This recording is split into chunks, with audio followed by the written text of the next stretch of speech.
The answering machine played a message of her sleeping. The sound startled her more than it should have. Not the ringing. She had grown used to phantom noises in the apartment, but the playback.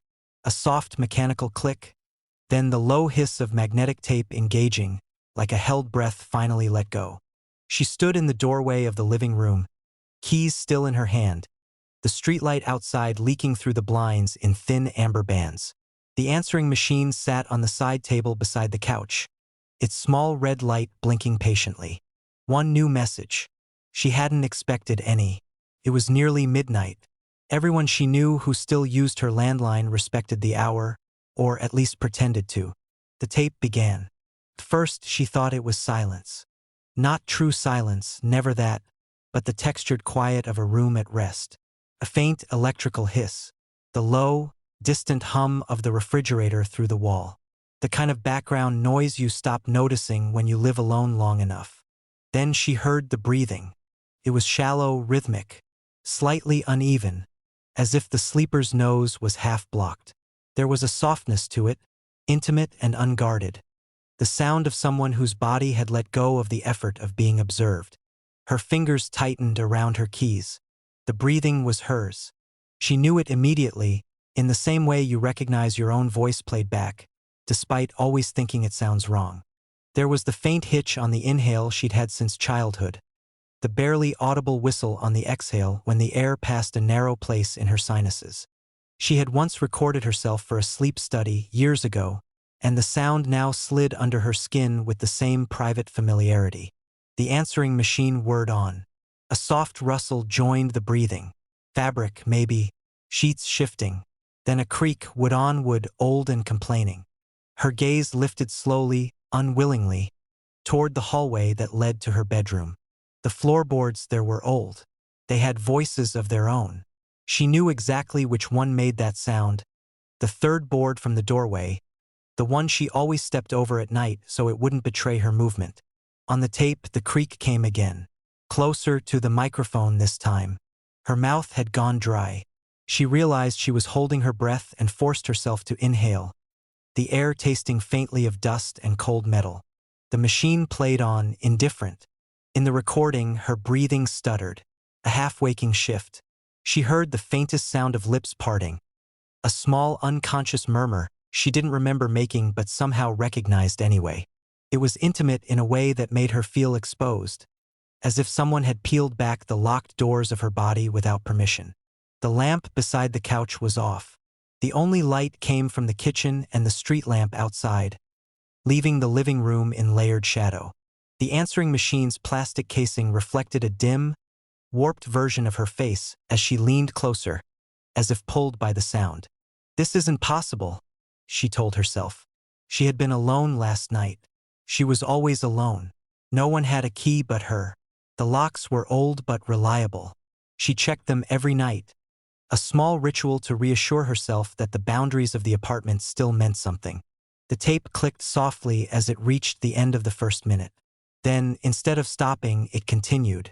There was a new sound now, subtle enough that she almost missed it beneath the breathing. Movement. Not the sleepers this time. Something slower, deliberate. The faint scuff of a shoe sole against wood. Careful but not careful enough. The sound of someone trying very hard not to be heard. Her stomach tightened. In the recording, the breathing shifted again, deepening.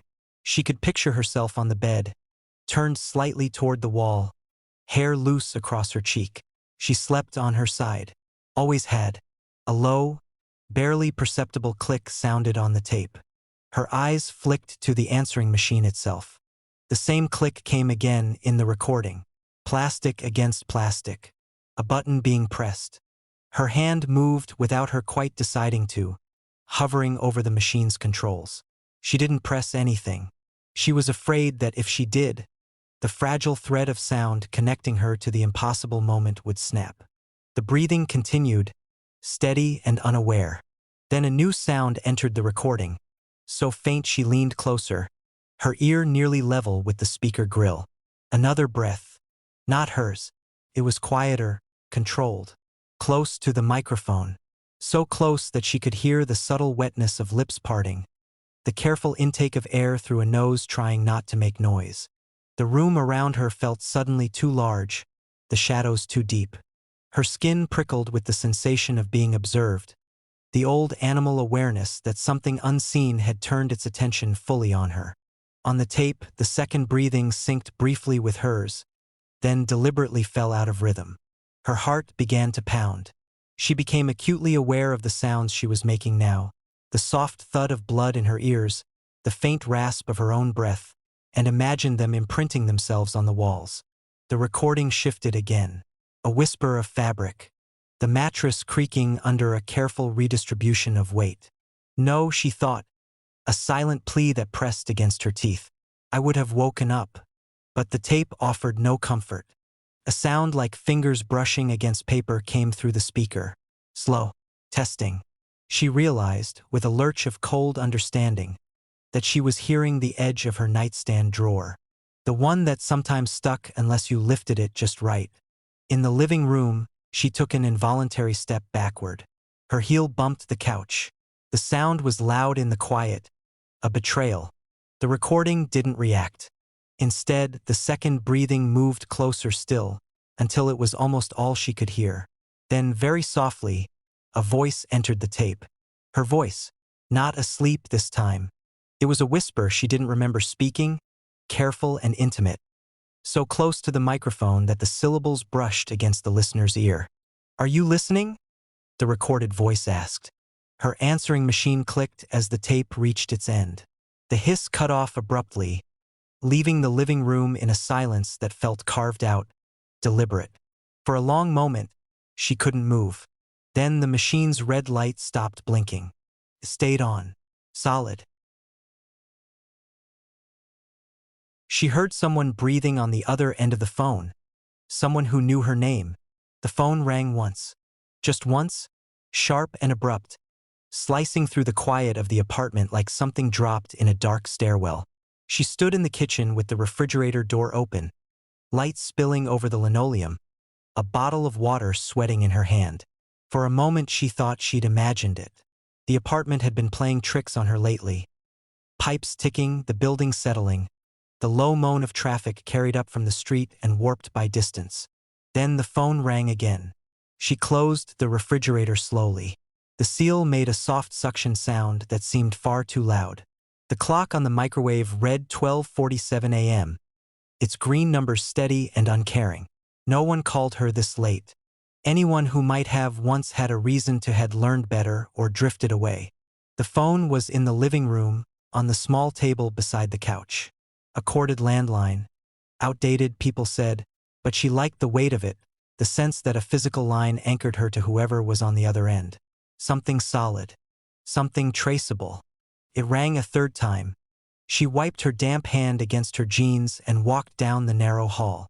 The overhead light flickered as she passed beneath it, a brief stutter before stabilizing. She paused, listening. The building was quiet in the way only old buildings ever got, the kind of silence layered with other people's sleep. Somewhere above her, a floorboard creaked. Far away, a car passed, its tires hissing against pavement. The phone rang again insistently. She picked up the receiver. It was warm against her palm, plastic smoothed by years of use. The cord twisted slightly as she lifted it, brushing her wrist. She pressed it to her ear and said nothing at first, waiting for the other person to speak. There was no voice, only breathing. At first, she thought it might be the line itself, a trick of static, air moving through something it shouldn't. She'd heard odd noises on phones before, the whispery artifacts of bad connections. This was different. This was too regular. Inhale, exhale, slow, controlled, close. The sound filled her ear in a way that made her acutely aware of the small, enclosed space of her head, the warmth of her own skin. She swallowed. Hello? She said. Her voice sounded thin, stretched by the room's quiet. The living room lamp was off, leaving her surrounded by shadow broken only by the faint glow from the kitchen and the blinking red light of the answering machine. The breathing continued. She adjusted her grip on the phone, her thumb pressing into the shallow groove worn into the plastic. The receiver creaked faintly. She wondered if the person on the other end could hear that, if they could picture her standing there in socked feet, heart beginning to beat faster as her body caught up to what her mind was trying to deny. This is… She stopped herself. There was no reason to give her name. Anyone calling this number already knew it. The breathing shifted slightly, as if the person had moved the phone closer to their mouth. She heard a subtle change in texture, the faint wetness of air passing over lips. "Who is this?" she asked. Silence except for the breath. Her skin prickled. She became aware of the apartment in a new way, the way the darkness pooled in corners, the faint reflection of her own outline in the black screen of the television. She could hear her heartbeat now, a dull thud beneath everything else, loud enough that she wondered if it was bleeding into the line. She considered hanging up. The thought came with a surprising sense of loss, like breaking eye contact with someone in a crowded room and then never finding them again. Whatever this was, it had her attention now. "Stop breathing into the phone," she said, more sharply than she intended. The breathing paused, just long enough for her to think it had worked. Then a voice, low and close, slipped into the line. "Don't hang up," it said. Her name followed, spoken softly, as if it were something delicate. The sound of it hit her harder than she expected. Hearing her name from an unknown mouth always did something strange to her, stripped it of its familiarity. This was worse. This was intimate. The voice didn't ask for her, didn't check if it had the right person. It used her name comfortably, like it belonged there. Her mouth went dry. "How do you know my name?" she asked. The question felt inadequate, too small for the sudden weight pressing down on her chest. She shifted her stance, the carpet fibers rough beneath her toes. Somewhere in the building, a pipe knocked, then settled. The breathing resumed, slower now, thoughtful. "You answered," the voice said. "You always answer." Her grip tightened on the receiver. "That doesn't answer my question." A faint sound came through the line, something between a sigh and a smile. She hated that she could hear the shape of it. "I hear you talk to yourself," the voice said. "You say it out loud sometimes. In the mornings, when you can't find your keys." Her stomach dropped. "That's not funny," she said, though she didn't know why she bothered. Her apartment suddenly felt too exposed. Every habit and routine laid bare by the idea of unseen attention. She glanced toward the front door, then the hallway leading to her bedroom, half expecting to see something shift in the dark. The caller breathed again, and this time she noticed the faintest echo behind it, as if the sound were moving through a space larger than a phone line should allow. "You have a plant by the window," the voice continued. "You forget to water it." The air in the room felt thin. Her mind raced, cataloging possibilities.